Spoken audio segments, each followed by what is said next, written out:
Bihar civil code legal dictation. गति 70 शब्द प्रति मिनट। स्टार्ट होगा 5 सेकंड बाद।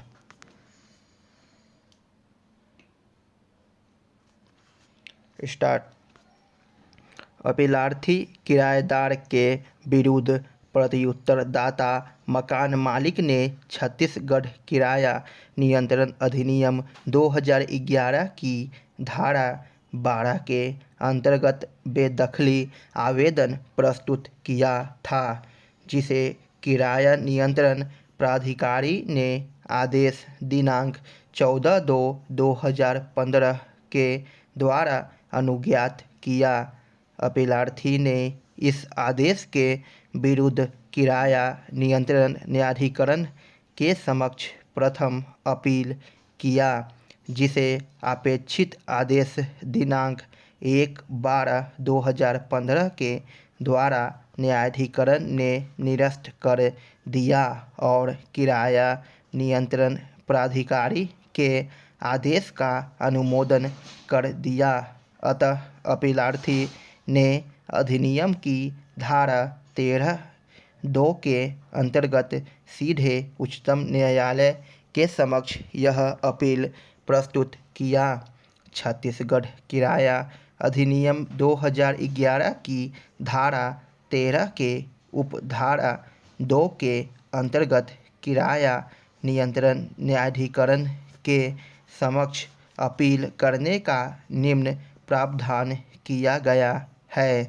किराया नियंत्रण न्यायाधिकरण के किसी आदेश के विरुद्ध अपील उच्चतम न्यायालय में होगी।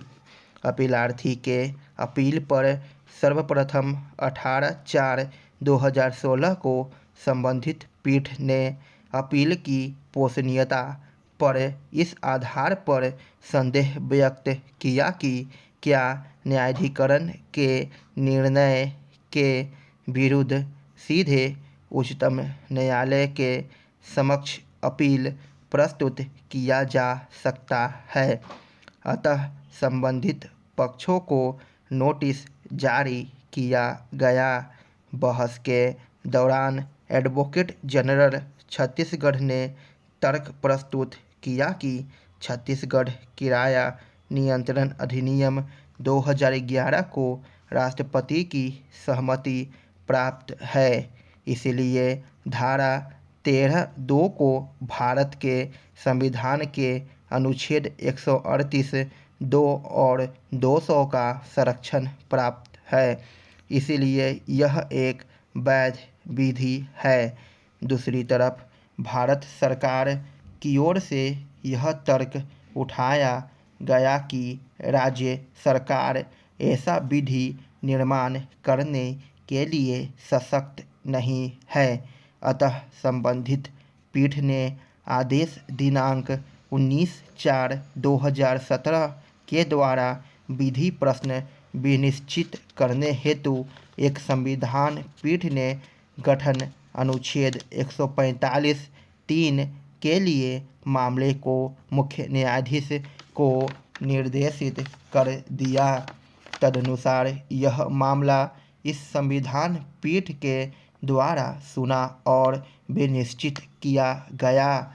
संविधान पीठ के समक्ष विनिश्चित के लिए मुख्य प्रश्न यह था कि क्या छत्तीसगढ़ किराया नियंत्रण अधिनियम 2011 की धारा 13(2) का प्रावधान इसे अधिनियमित करने हेतु छत्तीसगढ़ राज्य सरकार की विधायी सक्षमता के अभाव के कारण अधिकारातीत है।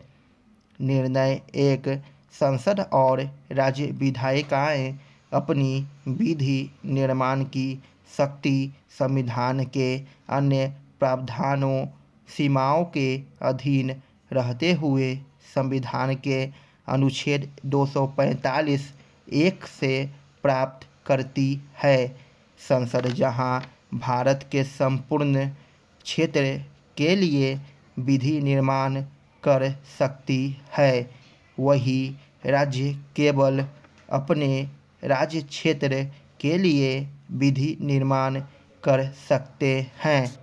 समाप्त।